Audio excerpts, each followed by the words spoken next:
Hey, I'm Howard Scott Warshaw, and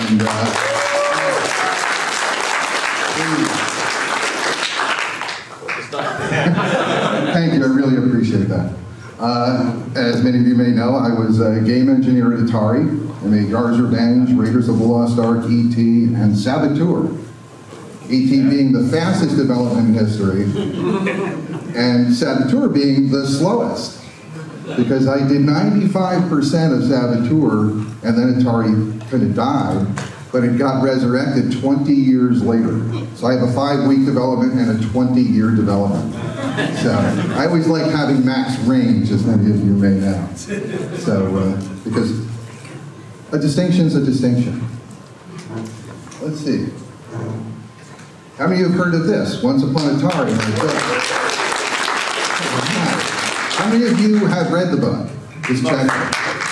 Okay, because I have a limited number of copies with me here, and I'll be doing autographs in the booth in the back in the corner in the dark. That's what it is. You know the autograph area in Ballroom E right out of here? When are you going to be there? I'm going to be there immediately after this presentation.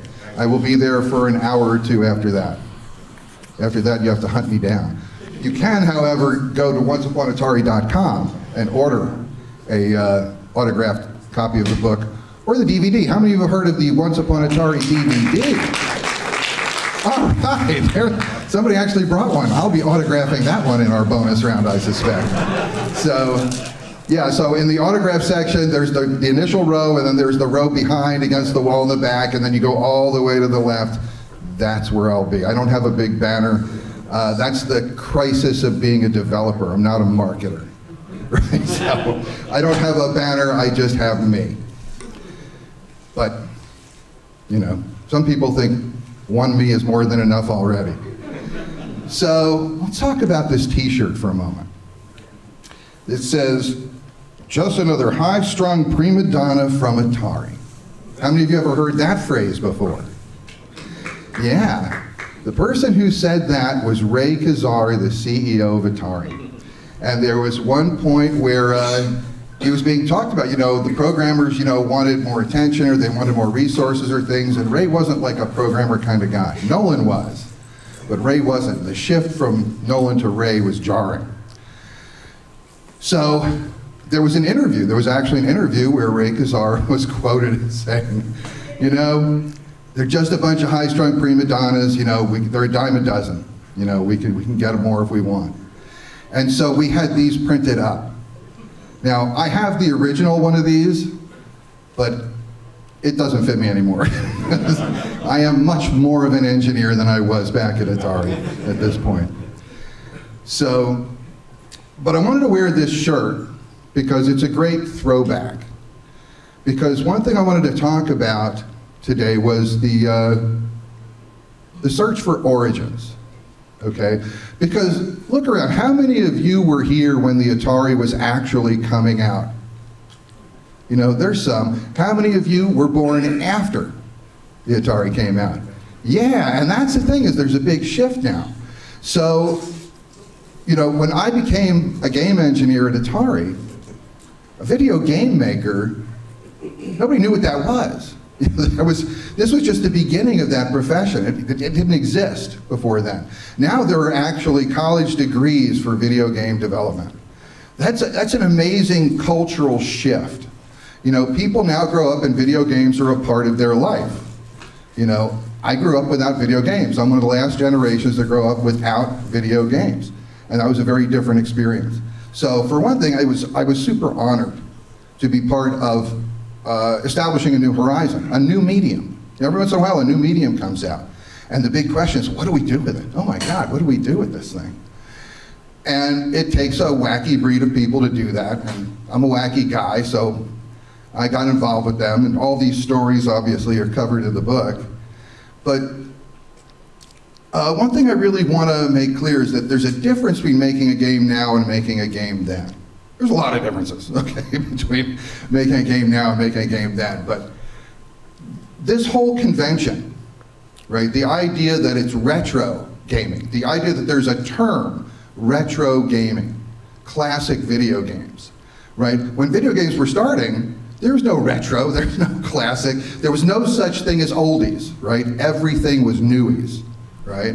Because now when you make a game, the focus is sales, right? You want to market your game and you want to fund a game and you want it to be profitable. And that's the focus. At the beginning, the focus was do something no one's ever seen before, do something new. It's a different way to approach it. It's not doing the sequel, it's not doing the next generation, it's not doing, the next version release. It's finding something brand new. So you really have to come up with something. You have to create something out of nothing. And that was an awesome challenge. And that was a really fun challenge. I loved doing that. It's a very intimidating thing to do. But when you do it, it's a lot of fun. When you do it and it works, it's a tremendous amount of fun. When you do it and everybody hates it, it kind of sucks. But you have to take the risk. It takes courage to create something new and put it out because you may face rejection. So you're all pretty familiar with the idea that I was a game engineer at Atari. How many of you know that I am currently a psychotherapist? All right. So, in fact, I've actually been licensed now for over a decade. I can't believe it. Thank you. This is the longest I've ever done anything, one thing. I never do one thing. While I've been doing that, I do several other things. But I gotta say that now when we look at games, you look at video games, and we're so removed now.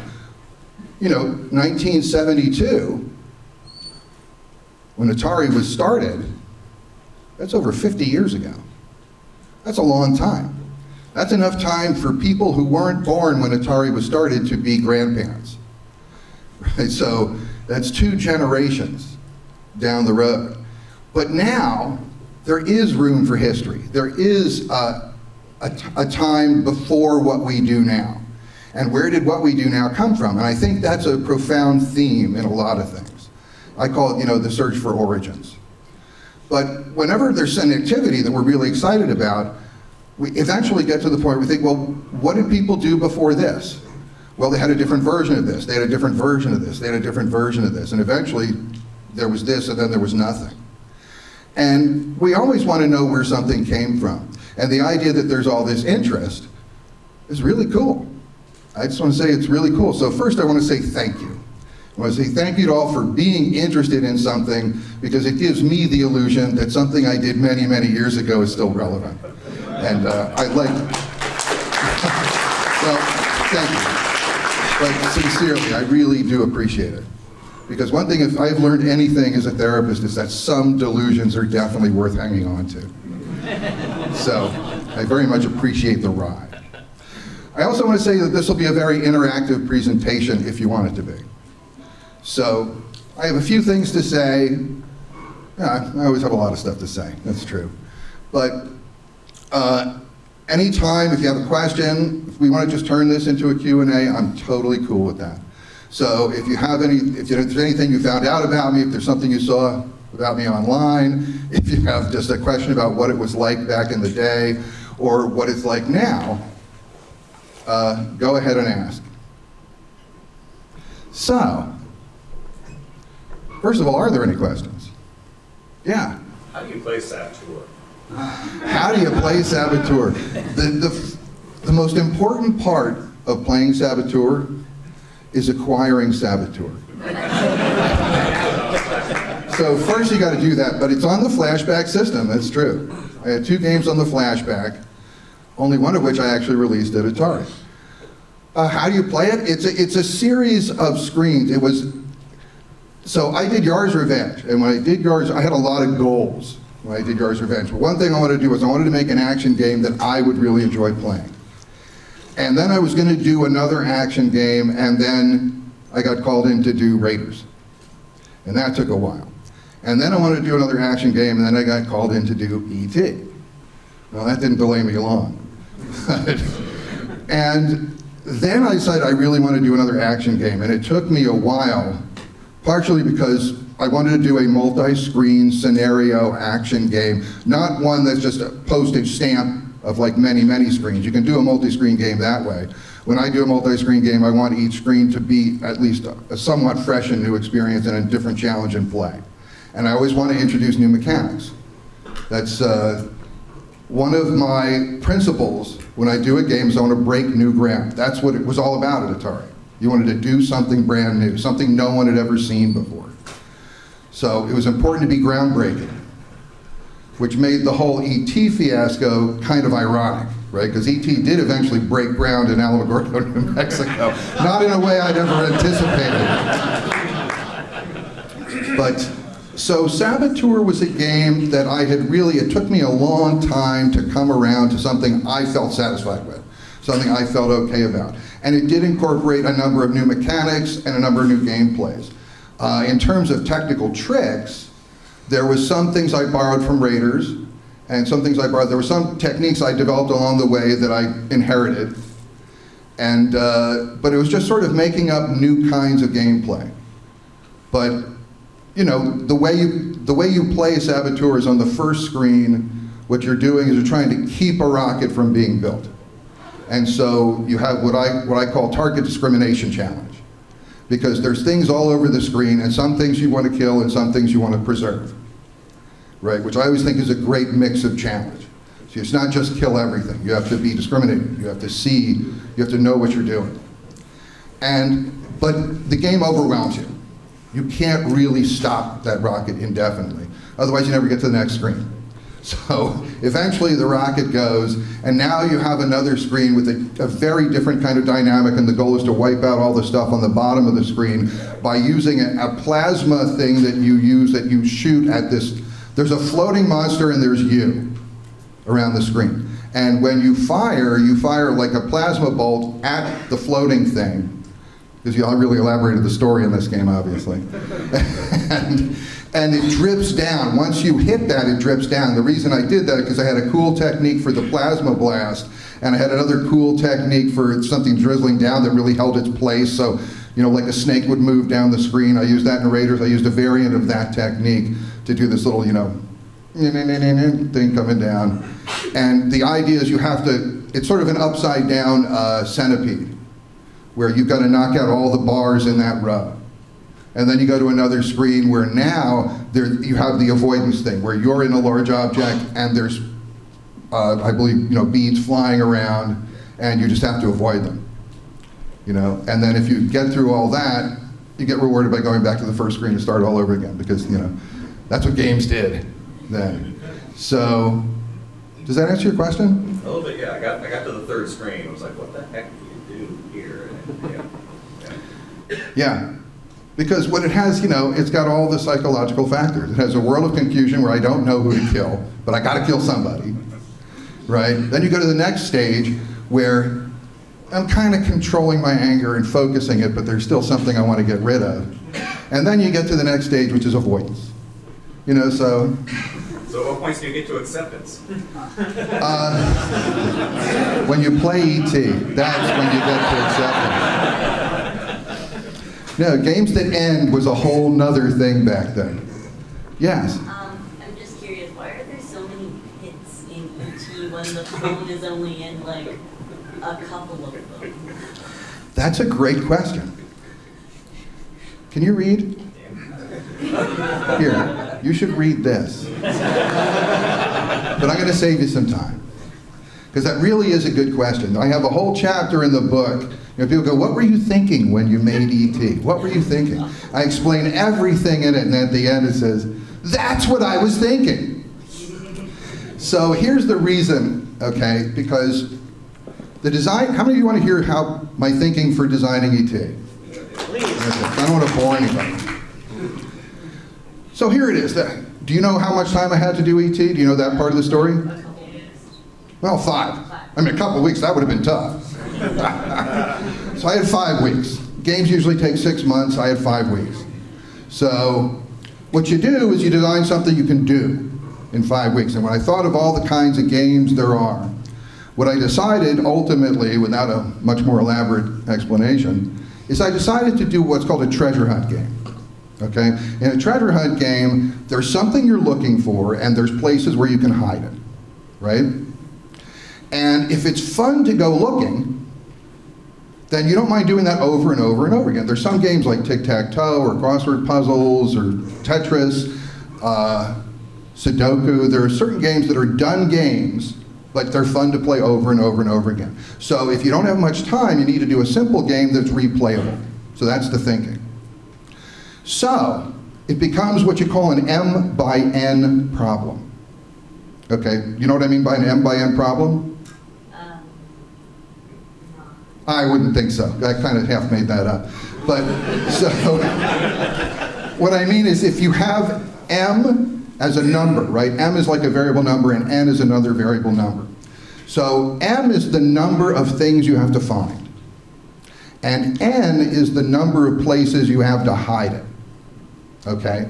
Because like if I have 5 things to hide and I only have 2 places to hide it, that's not going to be very challenging. Right? So I went with like 3 and like, 16, probably. Because 16 is a great computer number. You know why? It's like, You got it. there's, you go like 2 + 2 + 4 + 8 + 16. Right, it's a power of 2 is what you're saying. Very good, very good. So in computers, especially when you don't have many bits to play with, like on the 2600, things that are powers of 2, they're magical. They're very handy.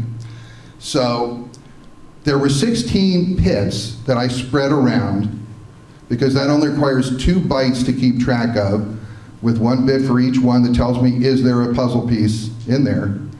And the idea is if I have enough of a balance, if I have the right balance between the number of places to hide and the number of things you have to find, it's easy for me to randomly redistribute them, and now you play the game again and it's a fresh game. It feels like a new game, even though you're doing the same thing over again.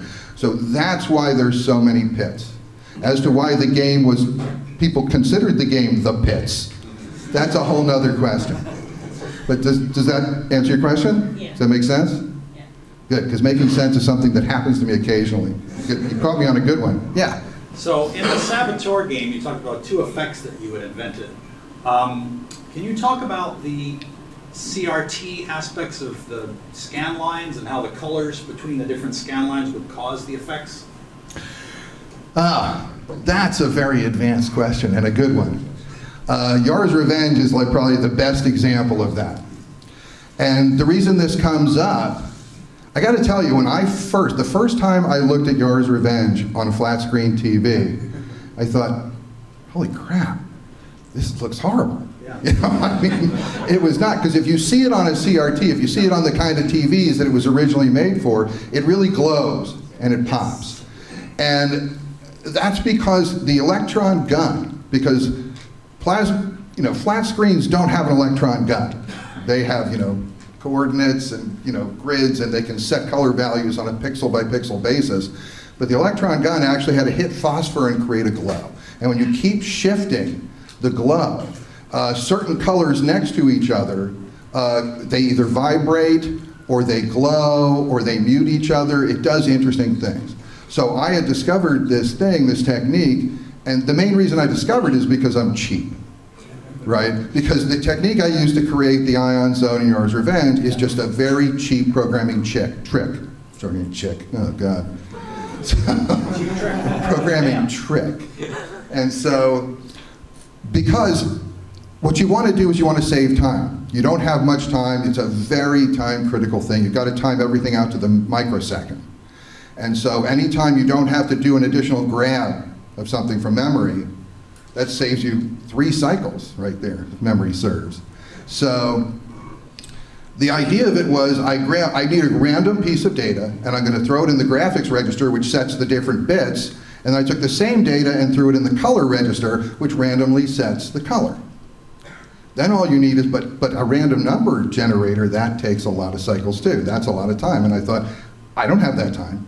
I don't want to spend that time. And I thought, where do I have a source that's handy of relatively randomly distributed bits in an 8-bit field? And I realized, the code. So what I did was I use the code as the graphics, pump the code into the graphics register, then into the color register. Does that mean anything to you, graphics register and color register? No? Yes.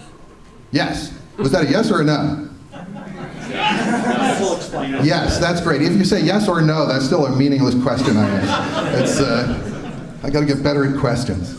Answers are good, but questions are where you really learn stuff. So the idea that there's the interplay from scanline to scanline of the electron gun hitting the phosphor creates effects that you can take advantage of, which I did. And then when you go to a flat screen TV, it takes all that away, which kind of sucked. And then because people go, Yar's Revenge, oh, I heard there's a really cool thing. And it's like, You know, like, yeah. So I walk back and go, well, it was really cool. I used to be cool. So it's okay to be a CRT snob, is what you're saying? I'm saying accept the difference. Okay.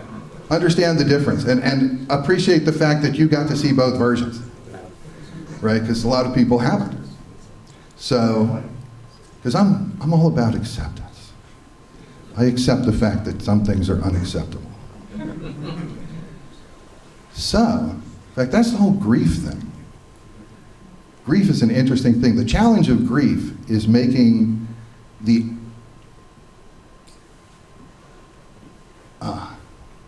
the unmanageable manageable, making the unimaginable manageable. Just a little psych bomb mo there. So anyway, I got a lot of psych nuggets. I got a whole thing of memes here.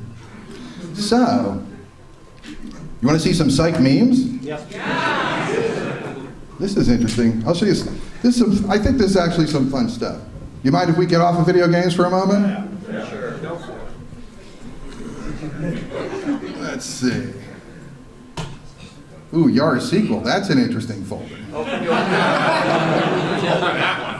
Now, we're not going to open that one today, but we could talk about it a little. When will you be opening that? That's a big question. We're waiting for Atari to finally put it on the schedule, but okay, so we're not quite off video games yet. So a Yar's Revenge sequel is something I've wanted to do since I was at Atari. And I have a design that's like a really good design. Because, as you know, there have been successive Yar's Revenge products. I have had nothing to do with any of those products so far. Except that in the Atari 50 collection, I did an interview talking about some stuff from Atari. But I've had nothing to do with the other Yar's developments. And you might have noticed that none of them are significantly different from Yar's Revenge in the first place.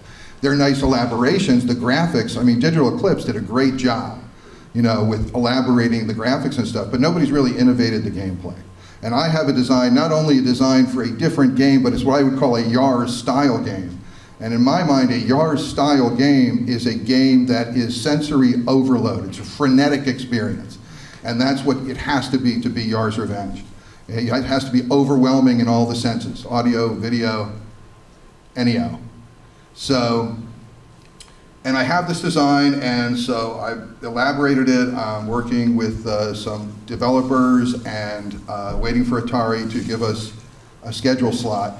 And when they do, we're going to put that together. Hopefully sometime in the next year and a half, you'll see an actual HSW designed Yar's Revenge sequel that not only is a new gameplay, but it will elaborate the Yar's legend in a huge way. Much bigger, which will also take Saboteur, totally redefine it in terms of the Yarniverse, which is a term I coined, TM. So, and that's where it goes. So let's look at some of these.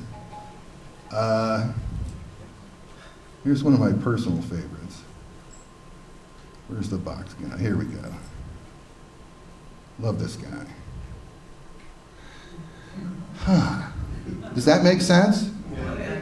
Yeah, sometimes we're so busy protecting ourselves, we forget we're shutting things out that we're missing.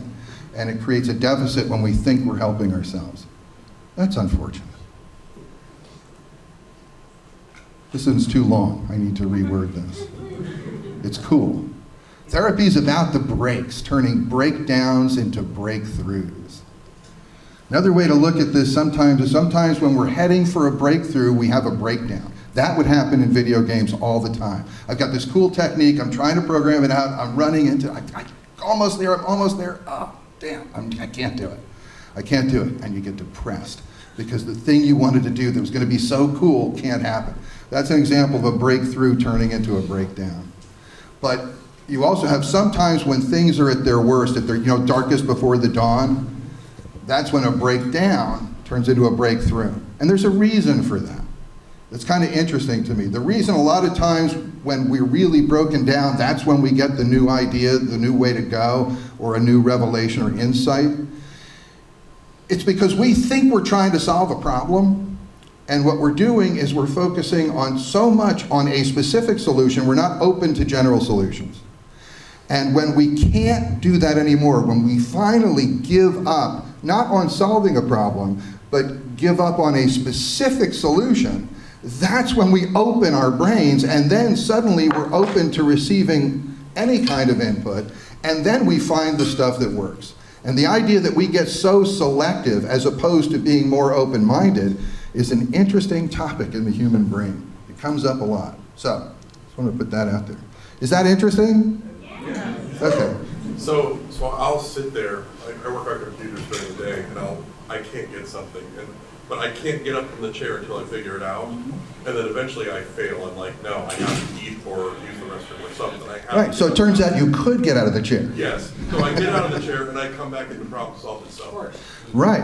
Or there's the shower moments, right? There's a thing where it's when you're doing something else that you released your mind, and now your mind still works on it in the background. Mind is a really good background processor. Subconscious. Yeah. Yeah, working in IT, I mean, I do problem solving a lot, and I'll sit there and I'll grind, and I'm like, okay, I gotta go to the bathroom or something like that. And by the time I'm like done in the bathroom, like, oh, I've already figured it all out. Sorry, probably too many TMI. No, that's cool. This is a safe space.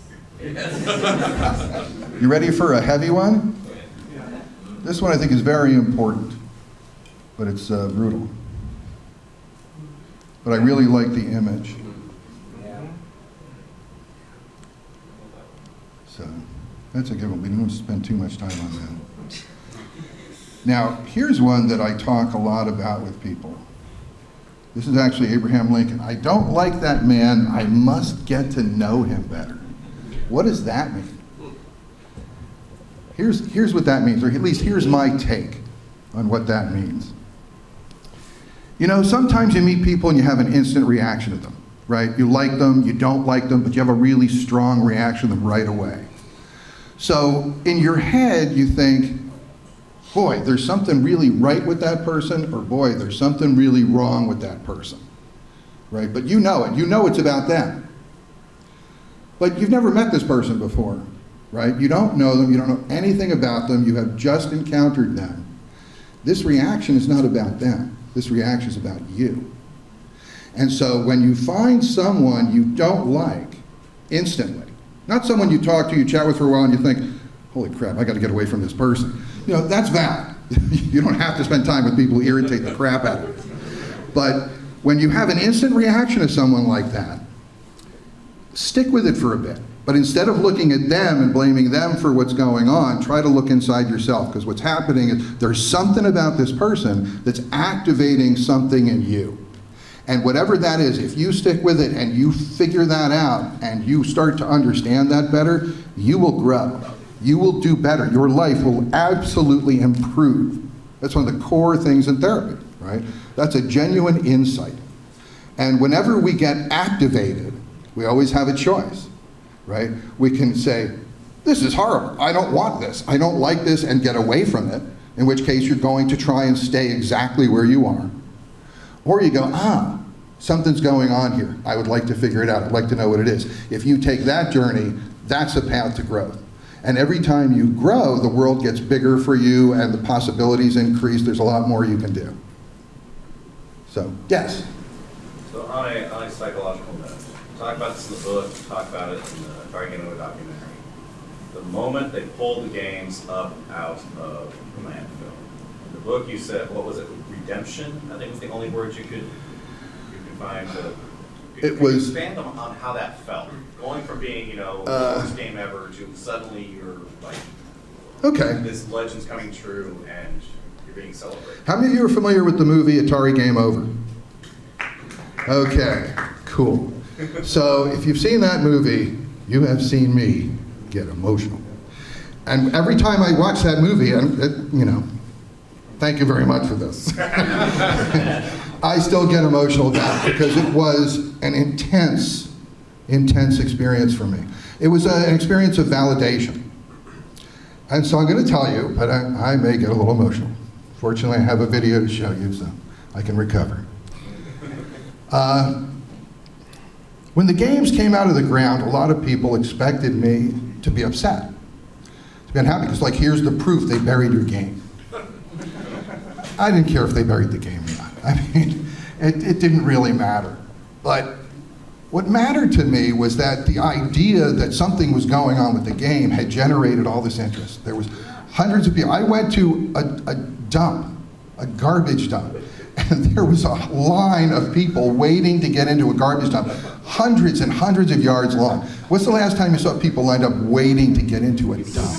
I mean, so something was going on. There was something exciting. There was this focus. And when the games actually came out, people were so excited.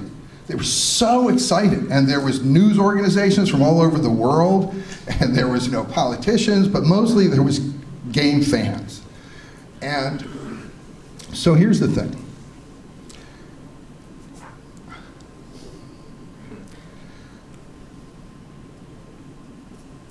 It really was the hardest 5 weeks of my life. Every time I get like this. It was brutal. And I did it, and I burned myself to a crisp doing it. And when I made video games, some people look at it as just a computer program. Some people look at it as an exercise in tweaking a machine. There's a lot of different ways. All the developers, they all had their own view. I was a media hound. I was a movie freak. I wanted to be a director. I didn't want to be a game maker. I wanted to be a movie director. And so media products, to me, a game was a broadcast medium, and it was a media product. And what do you hope for? I've made media products, I've made documentaries. Oh yeah, like this one. I've written books. This was my 4th book. I mean, I've done speeches. I've done a lot of kinds of media products. And when you produce media, what's the ultimate goal? What do you hope for? To me, a great piece of media generates interest, it generates social discourse, and it informs. So if you can entertain, inform, and generate social discourse, to me, that's the most successful media product you can do. And in that moment, what I realized is this 8K of code and graphics that I did like over 30 years before was still generating this enormous focus and positivity, and people were so excited. And when I felt that rise of emotion out of the crowd, all the years of hearing it was the worst game of all time and how horrible it was and all of that stuff, it washed it away. And it was purifying, validating, it was redeeming in a lot of ways. I've always dealt with the worst game of all time with humor, which is my primary defense mechanism. It's not the worst game of all time. I hope you're not looking for an argument. He's right, though. I played that game for hours on end and kept poking and prodding at it and had fun with it. And, got more than my money's worth out of it. I enjoyed it. Excellent. Yeah, and Howard, I'll say, I remember when I first got the game, I loved it. I mean, I played it all the way through, and I thought it was a brilliant game. It honored the character and the story well. I mean, I thought it was fantastic. Excellent. Well, I'm okay with that.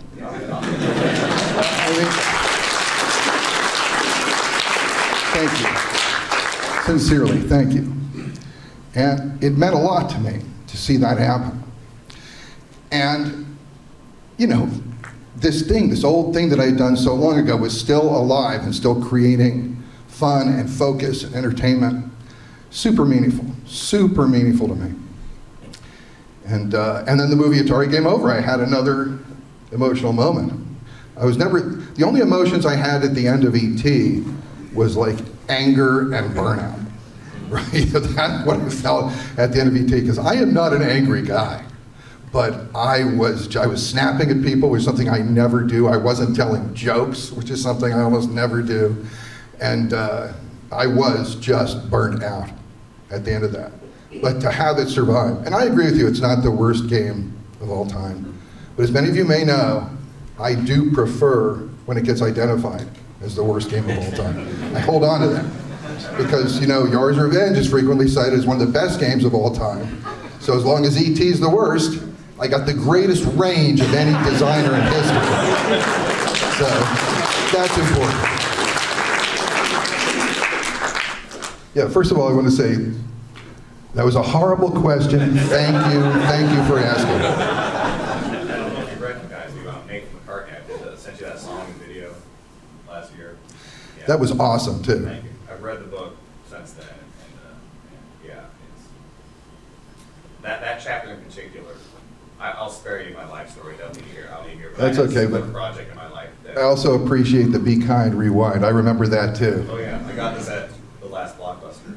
That event. Hey, it's just a couple hours from here. You guys want to go? It's classic. Yeah, here. This is the place for it too. I'm sorry. Go ahead. That's all right. So earlier you talked about being at the dawn of a new medium. Mm-hmm. And there's a sufficient amount of evidence to say we're at the dawn of another new medium here in the form of artificial intelligence. I wondered if you could speculate or think about taking the lessons you had of being at the dawn of that medium and sort of extrapolate what's going to happen with this dawn of this new medium. AI is a huge topic. I mean, it's a huge topic, and it is something I think about. It's something I'm researching. We used to do a thing called self-modifying code at Atari, which is a thing you can do as a computer programmer that's a really bad thing to do. Anybody who knows formal programming rules will tell you it's a horrible, horrible thing to do. But one of the great things about working at Atari was, I had a master's in computer engineering. I was a very formally trained programmer in the end of 1979. And I hated structured programming. I hated, formal programming. That's why Atari was so great. Atari asked me to throw out everything I had learned, invalidated my master's degree, which I was so happy about. The only degree that I put up at Atari on the wall was my romper room diploma. That I had. And there's actually a picture of that in the book. And boy, that diploma saw some very interesting meetings at Atari also. But AI is a very different kind of thing. Okay, I'm not going to go too far with this. But most new media are things that are, it's a broadcast medium, people enjoy it, it can be passive, it can be somewhat interactive. AI is not really, I don't see it as a broadcast medium. AI is becoming an actor in our environment. And that's very different from media. That's where I'm kind of going with it. Okay. The other thing is the reason I brought up self-modifying code. Self-modifying code is a program that during its execution actually changes some of its own instructions so that if you run it again, it doesn't run the same way. Or in the course of running, it changes the way it was set to run.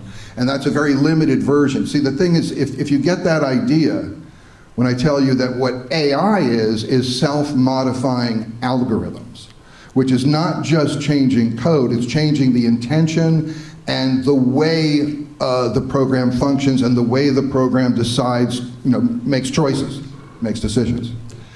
And I think the biggest term you're going to hear and to focus on with AI is unintended consequence, right? Because there has never been something, every bit of technology has unintended consequences. It's very interesting to see that. In fact, with the meme I had up that was too long, that one was about unintended consequences. And But AI has the potential to generate unintended consequences, both in positive and negative ways, way beyond our ability to conceive, conceptually conceive. Because we're still conceiving at a lower rate, apparently, from what I hear in the stats. So it's something to watch.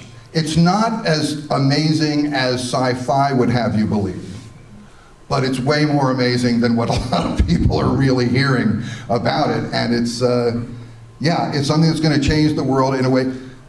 So one thing in general about the world, do you want to hear me philosophize for a moment? Or?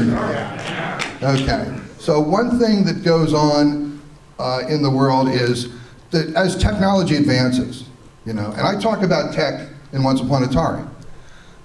It's kind of fun, I think. It's a fun discussion of, tech for dummies kind of a thing. Because I'm not that bright, so I kind of try and learn it somehow. Technology, we understand what it does, right? We understand how it, we don't know the physics of a telephone, but we understand the idea of how it works. You talk in here and there it goes. And we get the basics of it. Technology is getting to a point now where people don't understand that it's even working. They don't even know what it does. They know it's there, something's happening. I'll give you an example, a cultural example, is that advertising. Okay, advertising is one of the biggest forces in the world. You can call it advertising, you can call it propaganda, you can call it manipulation. There's a lot of names for it. Different political systems have different terms for it. But push comes to shove, holy crap. Okay, so push comes to shove, there are groups that are trying to set mindsets, create mindsets in the public. Now advertising or the state-controlled channel or whatever you want to call it, people knew what it was. When you lived in Russia in the 50s and you turn on the TV and you got the state broadcasting network, you knew this was propaganda. Whether you agreed with it or not, you knew that's what it was. When you watch a commercial on TV, you know it's an ad, you know it's a commercial. When you mix some of the cognitive science that is being exploited with social media and things like that, and algorithms that are functioning in that world, you get to the point where there is influencing going on, but you don't necessarily know it's happening because it's being presented to you not as, here's the message we're going to send you, but it comes in the guise of your friends are saying this, or someone you know is telling you this. It's not the same. It becomes harder to identify where something's coming from. And that's what I mean when I say things are happening that we become less aware of. And I'm not a conspiracy theory guy. Okay, I'm not saying, ooh, boogeyman's out there and stuff. What I'm saying is that our ability to discriminate and understand the technology that we're using is getting smaller and smaller. And the number of people who have no idea what's going on with it is getting larger and larger, which just means we're more susceptible to wherever that's going to lead.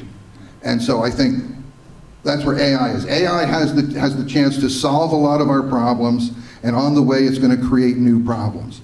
Now, is it going to create new problems that it can solve? Can God make a rock that's so big that they can't move it?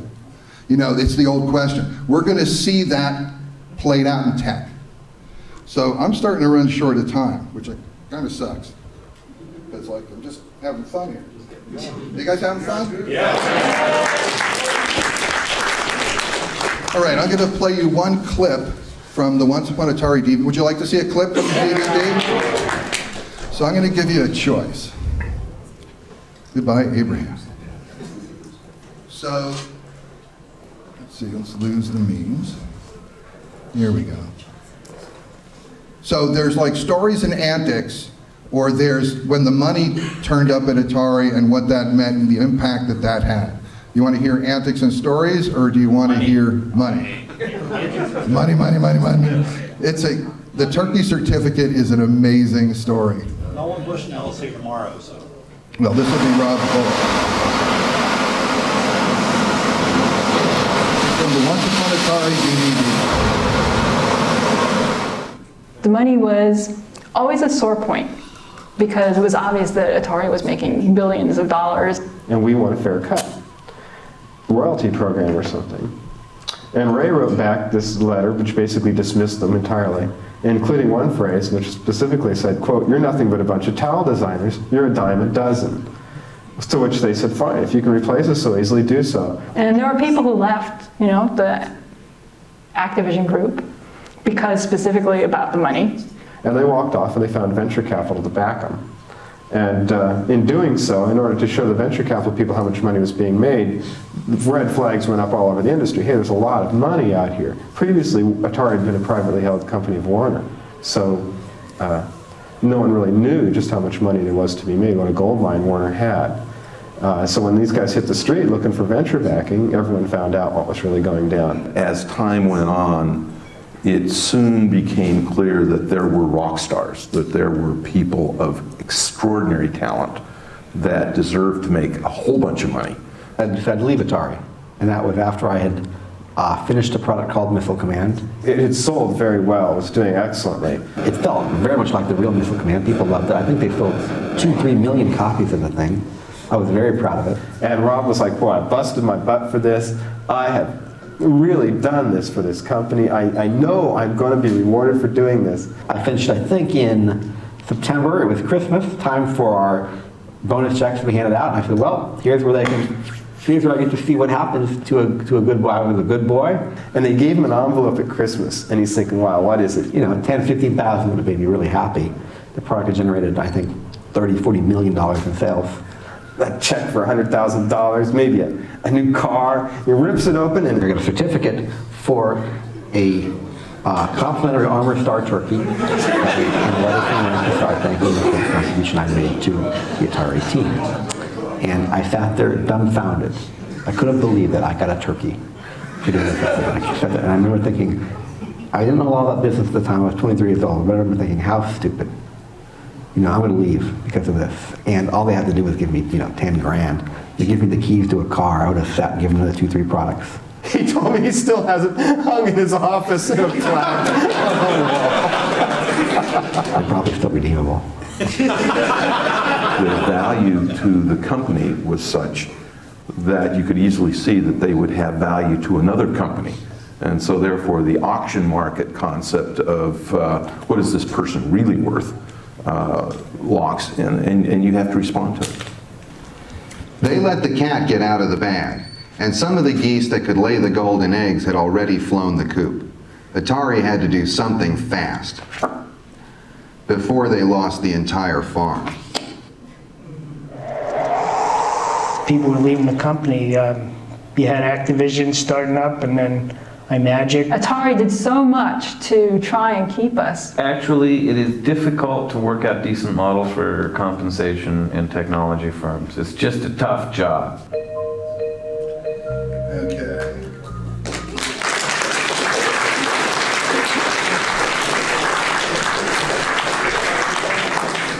So that's the Once Upon Atari DVD. I have some DVDs, I have some books.